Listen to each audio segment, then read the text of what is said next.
द्वितीय विश्व युद्ध के दौरान दो वैज्ञानिक मैक्स वॉन लॉ और जेम्स फ्रैंक अपनी कड़ी मेहनत से अर्जित एक नोबेल पुरस्कार को दुश्मन सेनाओं से छिपाने की कोशिश कर रहे थे, जो कि एक स्वर्ण पदक था। उन्होंने इसे छिपाने के लिए अपने एक साथी वैज्ञानिक के पास भेजा और उसने इसे एक्वा रेजिया नामक रसायन में घोलकर छिपा दिया। वह साथी वैज्ञानिक नील्स बोर थे, जो अपने परमाणु मॉडल के लिए प्रसिद्ध हुए, जिसे बोर परमाणु मॉडल कहा जाता है। 1913 में नील्स बोर नामक वैज्ञानिक ने रदरफोर्ड परमाणु की परिकल्पना के रूप में कुछ क्वांटम सिद्धांतों को इसकी स्थायित्वता और साथ ही असतत आवृत्तियों पर वर्णक्रमीय रेखाओं के उत्सर्जन की व्याख्या करने के लिए पेश किया। परिकल्पना फर्स्ट। एक इलेक्ट्रॉन की सभी पारंपरिक संभव कक्षाओं में से इलेक्ट्रॉन केवल ऐसी कक्षाओं में उपस्थित हो सकता है जहां इसके कक्षीय कोणीय संवेग का मान h/2 पाई के पूर्णांक गुणक के बराबर होता है, जहां h एक सार्वत्रिक स्थिरांक है जिसे प्लैंक स्थिरांक के रूप में जाना जाता है, अर्थात h = 6.625 × 10⁻⁻34 जूल सेकेंड। ऐसे कक्षा स्थायी कक्षा होते हैं और स्थायी कक्षाओं में इलेक्ट्रॉन ऊर्जा का उत्सर्जन नहीं करते हैं। परिकल्पना सेकेंड। जब एक इलेक्ट्रॉन ऊर्जा EI वाले एक स्थायी कक्ष से निम्नतर ऊर्जा EK वाले स्थायी कक्ष में संक्रमण करता है, तो ऊर्जा अंतर EI - EK F आवृत्ति वाले विद्युत चुंबकीय ऊर्जा की मात्रा के रूप में उत्सर्जित होता है, जैसे EI - EK = HF। इसी प्रकार जब EK ऊर्जा की कक्षा में एक इलेक्ट्रॉन ऊर्जा की मात्रा HF = EI - EK को अवशोषित करता है, तो यह निम्न ऊर्जा EK कक्षा से उच्च ऊर्जा EI कक्षा में संक्रमण करता है। हाइड्रोजन परमाणु में इलेक्ट्रॉन की ऊर्जा।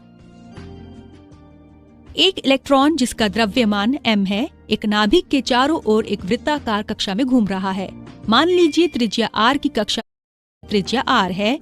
यहाँ Z परमाणु क्रमांक है, जो हाइड्रोजन परमाणु के लिए 1 है।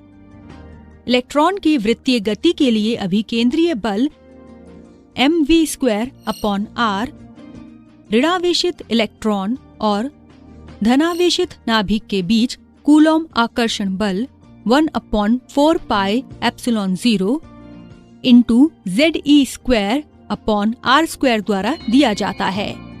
यहाँ एप्सिलॉन 0 मुक्त स्थान का परावैद्युतांक है।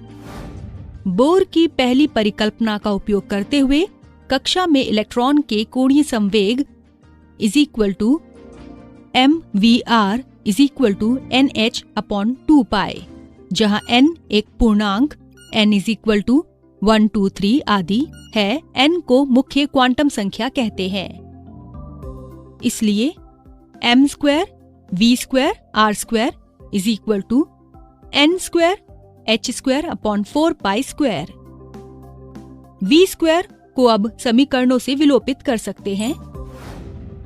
आगे समीकरण में हम r के लिए व्यंजक प्राप्त करते हैं।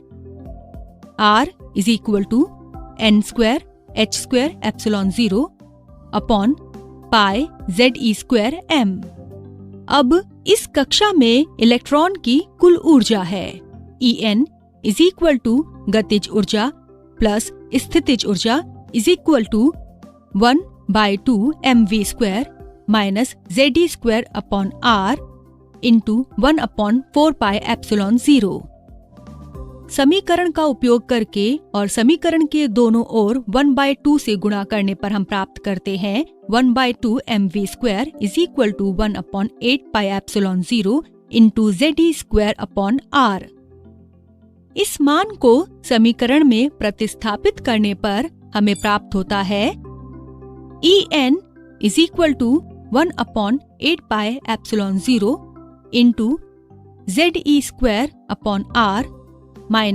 Ze²r × 1/4 पाई एप्सिलॉन 0।